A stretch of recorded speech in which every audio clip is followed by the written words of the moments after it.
Hi students, next topic பார்த்தீங்கன்னாக்கா motion இன் vertical circle அப்படின்னு ஒரு கொஸ்டின் பார்க்க போகிறோம். இது வந்து கொஞ்சம் பெரிய கொஸ்டின், ஓகேவா? இப்போ நீங்கள் 5 மார்க்கில் இந்த கொஸ்டின் கேட்பாங்க, இம்பார்ட்டன்ட் கொஸ்டின் தான். ஆனால் இருந்தாலும் நீங்கள் எதை செகண்ட் சாய்ஸாக வச்சுக்கிட்டு படிக்கணும். அதாவது படிச்சுட்டு எழுதி பார்த்துருங்க எல்லா கொஸ்டின் படிக்கிற மாதிரி. ஆனால் இது கூட கேட்குற கொஸ்டின் வந்து என்ன இருக்குதுன்னு செக் பண்ணுங்கள். அந்த கொஸ்டின் உங்களுக்கு தெரிஞ்சிருந்தா ஃபஸ்ட்டு ப்ரிஃபரன்ஸுக்கு அது கொடுங்க, ரெண்டாவது இது கொடுங்க. எதுக்காக சார் அப்படின்னு கேட்டிங்கன்னா, இது கொஞ்சம் பெரிய கொஸ்டின், ஓகேவா? நீங்கள் நோட்டில் எழுதுனீங்கனாக்கா ஒரு 5 பேஜ் வரும், ஓகேவா? இல்லை ஒரு 4 பேஜாவது வரும். அதனால் நீங்கள் இதை ஃபஸ்ட்டு படித்து வச்சுக்கோங்க, என்னென்னு தெரிஞ்சுக்கணும். ஏன்னா வேறு வழியே இல்லைனா இதை தான் எழுதி ஆகணும். 2 கொஸ்டின் கேட்குறாங்க, ஒன்று ரொம்ப டஃப்பான ப்ராப்ளம் கேட்டு இந்த கொஸ்டின் கேட்குறாங்கன்னா நீங்கள் இது ஈஸியாக எழுதி மார்க் வாங்கிடலாம். டெரிவேஷன் வளன்னு வரும், கொஞ்சம் டைம் எடுத்துக்கும், ஓகேவா? அதனால் பார்த்துக்கோங்க. ஆனால் ரொம்ப இம்பார்ட்டன்ட் கொஸ்டின். ஃபஸ்ட்டு டைட்டில் என்ன கொடுத்துருக்காங்கன்னு பாருங்கள், மோஷன் இன் வெர்டிக்கல் சர்க்கிள். நீங்கள் இப்போ ஃபார் எக்ஸாம்பிள் ஒரு சைக்கிள் மூவ் ஆகி போயிட்டே இருக்குன்னு வச்சுக்கோங்களேன், அதில் வீல் மூவ் ஆகுது இல்லையா, அதான் வெர்டிக்கல் சர்க்கிள் அப்படின்னு சொல்லுவோம், ஓகேவா? ஹரிசாண்டல் ஆக்சிஸை சென்டராக வச்சுக்கிட்டு ஒரு வீல் சுற்றிக்கிட்டே இருக்குன்னா அதுக்கு பேர் வெர்டிக்கல் சர்க்கிள் அப்படின்னு சொல்லலாம். ஹரிசாண்டலாக சுற்றும் போது பார்த்திங்கனாக்கா எல்லா பாயிண்ட்லேயுமே சேம் கிராவிடேஷ்னல் ஃபோர்ஸ் ஆக்ட் ஆகும், அதனால் எந்த ப்ராப்ளமும் இருக்காது. ஆனால் வெர்டிக்கலில் ஒரு ஆப்ஜெக்ட், இப்போ சப்போஸ் நீங்கள் உங்கள் கையில் வந்து ஒரு நூலில் கல் கட்டி சுற்றும்போது இப்படி சுற்றுனீங்கன்னா ஒரு ப்ராப்ளமும் வராது. அதுவே இப்படி சுற்றும்போது கல் மேலே போகும்போது கிராவிட்டி பிடிச்சி இழுக்கும், கீழே வரும்போது கிராவிட்டி பிடிச்சி இழுக்கும்.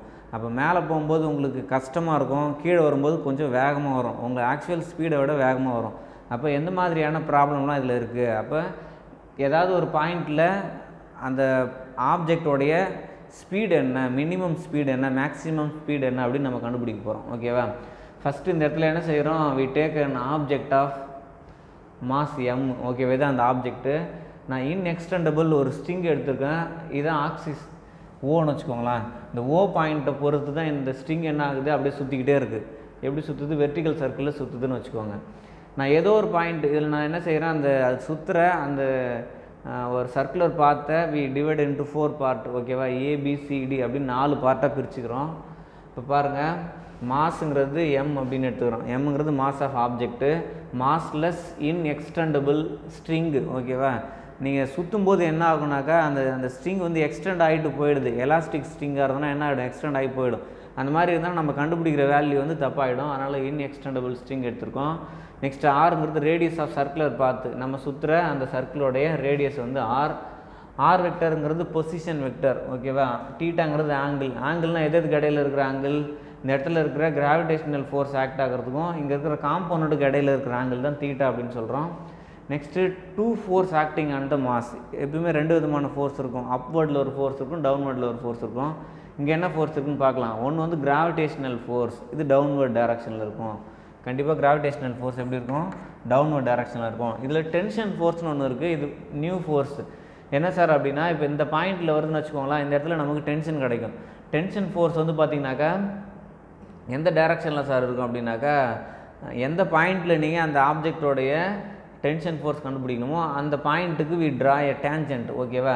இந்த டேஞ்சன்ட் இந்த டைரக்ஷனில் தான் டென்ஷன் ஃபோர்ஸ் ஆக்ட் ஆகும். இப்போ இந்த டைரக்ஷனில் டென்ஷன் ஃபோர்ஸ்னால் அதுக்கு ஆப்போசிட் டைரக்ஷனில் வீன்னு ஒரு ஃபோர்ஸ் ஆக்ட் ஆகும். நெக்ஸ்ட் அதே மாதிரி இங்கேருந்து வெர்டிக்கல் டைரக்ஷனில், ஓகேவா? வெர்டிக்கலில் இங்கே டீன்னு ஒரு டென்ஷன் ஃபோர்ஸ் ஆக்ட் ஆகுதுன்னா அதுக்கு ஆப்போசிட்டில் எம்ஜி காஸ்டிட் அப்படின்னு ஒரு ஆப்போசிட் ஃபோர்ஸ் ஆக்ட் ஆகும். அப்போ டோட்டலாக ஒரு ஆப்ஜெக்ட் மேலே ஒரு 5 ஃபோர்ஸஸ் ஆக்ட் ஆகும், ஓகேவா? இப்போ பாருங்கள், இதில் 2 விதமான ஃபோர்ஸ் ஆக்ட் ஆகுதுன்னு சொல்லிட்டோம். ஒன்று கிராவிடேஷனல் ஃபோர்ஸ், இன்னொன்று டென்ஷன் ஃபோர்ஸ். நெக்ஸ்ட் வந்து டேஞ்சென்ஷியல் டைரக்ஷனில் எந்த மாதிரியான ஃபோர்ஸ் ஆக்ட் ஆகுது அப்படின்னு பாருங்கள். டேஞ்சென்ஷியல்னால் என்னது, இது, ஓகேவா? இந்த இடத்துல m g sine theta is equal to m into a அப்படின்னு சொல்லலாம். அப்போ எம்ஜி சைன் டீட்டாங்கிறது இதில் டேஞ்சென்ஷியல் ஃபோர்ஸ், இதுக்கு ஆப்போசிட்டில் இங்கே நமக்கு என்னென்னு சொல்லலாம், ஏ அப்படின்னு சொல்லலாம் இல்லையா? இல்லை இந்த இடத்துல ஃபோர்ஸ் எஃப்னு கூட வச்சுக்கோங்க, வின்னு வர்றத விட எஃப்னு வச்சுக்கலாம், ஓகேவா? அந்த எஃப் தான் நம்ம M into A into D அப்படின்னு சொல்கிறோம், ஓகேவா? நெக்ஸ்ட்டு எம்ஜி சைன் டீட்டாவை வேறு எப்படி எழுதலாம், minus M into DV by DT. அதாவது டேஞ்சென்ஷியல் ஆக்சலரேஷனை நான் என்னென்னு எழுதிக்கிறேன், டிவி பை டிடி அப்படின்னு எழுதுகிறேன். இந்த இடத்துல -1 வரும், ஓகேவா? அப்போ where a t equal to minus d v by d t tangential retardation. Tangential ஆக்சலரேஷனை நம்ம ஏடி அப்படின்னு எழுதுவோம்ப்பா. ரிட்டார்டேஷன்ன்றதால தான் இங்கே நெகட்டிவ் போட்டிருக்காங்க. ரிட்டார்டேஷன்னா என்ன ஞாபகம் இருக்கா உங்களுக்கு? அதாவது negative acceleration is called retardation. இது நீங்கள் ஈஸியாக புரிஞ்சுக்கணுன்னா என்னென்னா, ஒரு பைக்கில் நீங்கள் மூவ் ஆகி போயிட்டே இருக்கீங்கப்பா. போயிட்டே இருக்கும்போது ஒரு ஒரு பிரிட்ஜு வருது ஓகேவா. பிரிட்ஜு மேலே நீங்கள் ஏறிட்டே இருக்கீங்க, மேட்டில் ஏறிட்டே இருக்கீங்க. மேலே போனவுடனே நான் அந்த சுவிட்சை ஆஃப் பண்ணிடுறேன். ஆஃப் பண்ண உடனே மேலே ஏறிட்டே இருந்த வண்டி திடீர்னு என்ன ஆகும், மேலே ஏறிட்டே இருந்தது, இன்ஜின் ஆஃப் ஆன உடனே மூவ்மெண்ட் ஆக்சலரேஷன் குறைஞ்சிரும். இப்போ திரும்ப என்ன ஆகும்னா மேலே ஏறின பக்கமே திரும்ப வரும் கீழே ஓகேவா. அந்த மாதிரியான மோஷனுக்கு பேர் தான் ரிட்டார்டேஷன் அப்படின்னு அர்த்தம். ரிட்டார்டேஷன்னா நெகட்டிவ் ஆக்சலரேஷன். ஆக்சலரேட்டாக 1 2 3 4 5 அப்படியே மேலே போயிட்டே இருக்குது. திரும்ப வரும்போது எப்படி குறையுதுனாக்கா 5 4 3 2 1 0 இந்த மாதிரி வந்துகிட்டே இருந்தாக்கா அதுக்கு பேர் ரிட்டார்டேஷன். அதனால தான் இங்கே நம்ம நெகட்டிவ் சைன் போடுறோம். நெக்ஸ்ட் வந்து பார்த்திங்கன்னா இப்போ என்ன பார்த்துட்டோம், டேஞ்சென்ஷியல் டைரக்ஷனில் எந்த மாதிரியான ஃபோர்ஸ் ஆக்ட் ஆகும்னா இந்த மாதிரி இருக்கும். நெக்ஸ்ட்டு ரேடியல் டைரக்ஷனில் இது ரெண்டுத்தையும் நம்ம பார்க்கணும், டேஞ்சென்ஷியல் இது ரெண்டுத்தையும் பார்க்கணும். இப்போ இங்கே பார்த்தீங்கன்னாக்கா டவுன்வர்ட் டைரக்ஷனில் வந்து ஒரு ஃபோர்ஸ் சென்ட்ரிபிட்டல், இன்னொன்று சென்ட்ரிஃபியூகல், ரெண்டு ஃபோர்ஸ் ஆக்ட் ஆகும். இங்கே T மைனஸ் mg cos θ அப்படின்னு கிடைக்கும், which is equal to m into AR அப்படின்னு சொல்கிறோம் ஓகேவா. ஜென்ரல் ஃபார்முலா இது. எஃப்னு சொல்லுவோம், அந்த எஃப்க்கு பதிலாக ஏஆர்னு போடலாம், இல்லை m into AT அப்படின்னு போடலாம். இங்கே டேஞ்சென்ஷியல்னால் ATன்னு போடுறோம், ரேடியல்னாக்கா ஏஆர் அப்படின்னு போடுறோம், அவ்வளோதான். அப்போ T equal to mg cos θ. இந்த இடத்துல இருக்கிற இந்த ஃபோர்ஸை நம்ம எடுத்துகிட்டு என்ன பண்ணலான்னாக்கா சென்ட்ரிபிட்டல் ஆக்சலரேஷனுக்கான ஃபார்முலா போட்டுடலாம், mv²/r அப்படின்னு போடலாம். அப்போ இதில் ஏஆர் ஈக்குவல் டு v²/rங்கிறது சென்ட்ரிபிட்டல் ஆக்சலரேஷன். இந்த ஏக்கு மட்டும் நம்ம என்ன செய்கிறோம், சென்ட்ரிபிட்டல் ஆக்சலரேஷனுக்கான ஃபார்முலாவை இங்கே சப்ஸ்டியூட் பண்ணுறோம். நெக்ஸ்ட்டு இதில் ஸ்பெஷல் கேசஸ் மாதிரி வச்சுக்கோங்களேன். ஒரு பாயிண்ட்லேயும் என்ன மாதிரியான நிகழ்ச்சி நடக்குது அப்படின்னு பார்க்கணும். Vertical circular motion is not a uniform motion. இது எல்லாருக்குமே தெரியும். வெர்டிக்கல் சர்க்குலர் மோஷனுங்கிறது யூனிஃபார்ம் மோஷனாக இருக்கவே முடியாது. ஏன்னு கேட்டிங்கனாக்கா இப்போ இந்த இடத்துல வந்து ஆப்ஜெக்ட் வரும்போது எந்த விதமான ஃபோர்ஸ் ஆக்ட் ஆகாது, டவுன்வர்டில் கிராவிடேஷனல் ஃபோர்ஸ் மட்டும்தான் ஆக்ட் ஆகும். அதே ஆப்ஜெக்ட்டு இப்படி மூவ் ஆகுதுனாக்கா opposite to the direction of gravity, மேலே ஏறி போகுது. அப்போ என்ன ஆகும், கிராவிட்டி பிடிச்சி இழுக்கும். நம்ம அதுக்கு ஆப்போசிட் டைரக்ஷனில் நம்ம என்ன செய்யணும், ஃபோர்ஸை கொடுத்தா தான் அது மேலே போகும். அப்படியே போயிட்டே இருக்குது. இங்கே போனீங்கன்னாக்கா ஒரு குறிப்பிட்ட டென்ஷன் இருக்கணும் இல்லையா, ஒரு குறிப்பிட்ட அளவு அது அந்த ஃபோர்ஸோடு மேலே போனால் மட்டும்தான் இந்த ஸ்ட்ரிங்கு கீழே விழுந்துடாது ஓகே. அப்படி மேலே போயிட்டு வந்து டக்குன்னு கீழே விழுந்துடலாம். விழாமல் இருக்கணும்னா ஒரு குறிப்பிட்ட வேகத்தில் போகணும், அதே வேகத்தில் திரும்ப கீழே இறங்கணும் ஓகேவா. இப்போ இங்கே வந்துட்டோடனே நமக்கு இந்த இடத்துல வந்து டென்ஷன் 0 ஆகிடும், ஆனால் கிராவிடேஷனல் ஃபோர்ஸ் மேக்ஸிமம் ஆகிடும் ஓகேவா.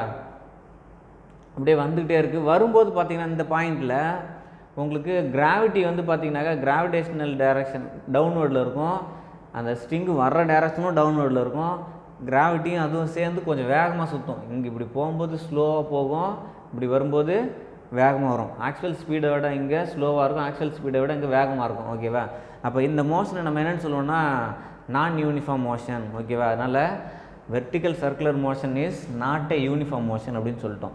Next the tension in the string is also not constant. அதே மாதிரி ஸ்ட்ரிங்கும் கான்ஸ்டண்ட்டாக இருக்காது, ஸ்ட்ரிங்கில் டென்ஷன் வந்து கான்ஸ்டண்ட்டாக இருக்காது அப்படின்றாங்க. அப்போ T equal to mg cos θ plus mv²/r. இந்த ஃபார்முலாவை நம்ம மாற்றி எழுதுகிறோம். மாற்றும்போது இங்கே என்ன சார் அப்படின்னாக்கா -π/2லேருந்து θ + π/2 வரைக்கும் cos θ பாசிட்டிவாக இருக்குது. அப்போ hence tension cannot vanish. Tension வந்து வேனிஷ் ஆகாது, ஈவன் வெலாசிட்டி வேனிஷஸ். இது இங்கே இருக்கு பாருங்கள். இந்த பாயிண்டில் வந்து ஒரு வேளை அந்த ஆப்ஜெக்ட்டு நமக்கு ஸ்விங் ஆகுதுன்னா டென்ஷன் கண்டிப்பாக வேனிஷே ஆகாது, ஆனால் வெலாசிட்டி 0 கூட ஆகலாம் அப்படின்றாங்க. அப்போ இந்த பாயிண்ட் தான் சொல்கிறாங்க. நெக்ஸ்ட்டு செகண்ட் ஈக்குவேஷன் இங்கே என்ன செய்கிறாங்கன்னா mv²/r ஒரு பக்கமாக வச்சுக்கிட்டு இதே ஈக்குவேஷன் அப்படியே எடுத்து எழுதியிருக்காங்க. T மைனஸ் mg அப்படின்னு இருக்குன்னா for π/2 greater than θ greater than 3π/2 cos θ is negative. அப்போ இந்த இடத்துல என்ன சார் நடக்கும் அப்படின்னு பார்த்தீங்கன்னாக்கா இந்த இடத்துல வெலாசிட்டி வேணால் வேனிஷ் இந்த இடத்துல என்ன ஆகுது, டென்ஷன் வேனிஷ் ஆகும், வெலாசிட்டி வேனிஷ் ஆகாது. பாருங்கள், the term is greater than 0, hence velocity cannot vanish. வெலாசிட்டிங்கிறது இந்த பாயிண்டில் வேனிஷ் ஆகாது, ஈவன் த டென்ஷன் வேனிஷஸ் ஓகேவா. Next let the velocity of body at lowest point 1 be v1. First பாயிண்டில் v1 நம்ம எடுத்துக்கிறோம். இன்னொரு டயக்ராம் வரைய போகிறோம், அடுத்த வீடியோவில் அது வரைவோம். ஹையஸ்ட் பாயிண்டில் 2ன்னு எடுத்துக்கிறோம், அந்த வெலாசிட்டி வந்து v2 அப்படின்னு எடுத்துக்கிறோம். And v vector any other point, ஏதோ ஒரு பாயிண்டில் v வெக்டர். அப்போ அது ஹையர் பாயிண்ட்னா அதாவது லோயர் பாயிண்ட்னாக்கா v1, ஹையர் பாயிண்ட்னா v2, எனி அதர் பாயிண்ட்னா v அப்படின்னு நம்ம எடுத்துக்கிறோம் ஓகே. 3 வெலாசிட்டி எடுத்துக்கிறோம். நெக்ஸ்ட் அதே மாதிரி 3 டென்ஷன் எடுத்துக்கிறோம். T1ங்கிறது டென்ஷன் இந்த ஸ்ட்ரிங் அட் லோயஸ்ட் பாயிண்ட்டு, T2ங்கிறது டென்ஷன் இந்த ஸ்ட்ரிங் அட் ஹையஸ்ட் பாயிண்ட்டு, Tங்கிறது tension in any other point. அப்போ ரெண்டே தான் டென்ஷனையும் வெலாசிட்டியும் எடுத்துருக்கோம். அது வந்து பார்த்திங்கனாக்கா 3 விதமானது. T1, இன்னொன்று V1 அப்படின்னா என்னது லோயஸ்ட் பாயிண்ட்டு, T2 V2 அப்படின்னாக்கா ஹையஸ்ட் பாயிண்ட்டு, TV அப்படின்னா என்னது எனி அதர் பாயிண்ட், ஏதோ ஒரு பாயிண்ட், அதாவது லோயரில் ஹையரில் இல்லாத வேறு ஏதாவது ஒரு பாயிண்ட்டு. ஓகேவா? இப்போ இந்த லோயஸ்ட் பாயிண்ட் ஹையஸ்ட் பாயிண்ட்டில் என்ன மேக்ஸிமம் அண்ட் மினிமம் வெலாசிட்டி இருக்குது, எவ்வளோ ஸ்பீடில் அங்கே ரொட்டேட் ஆகுது அப்படின்றத நம்ம கண்டுபிடிக்க போகிறோம். இதோட கண்டினியூவேஷன் நம்ம நெக்ஸ்ட் வீடியோவில் பார்க்கலாம். இந்த 2 வீடியோ நீங்கள் ஃபுல்லாக பார்த்தா தான் இந்த ஒரு கொஸ்டின் அட்டன் பண்ண முடியும். அதனால் இந்த வீடியோ திரும்ப பாருங்கள். Okay, thank you.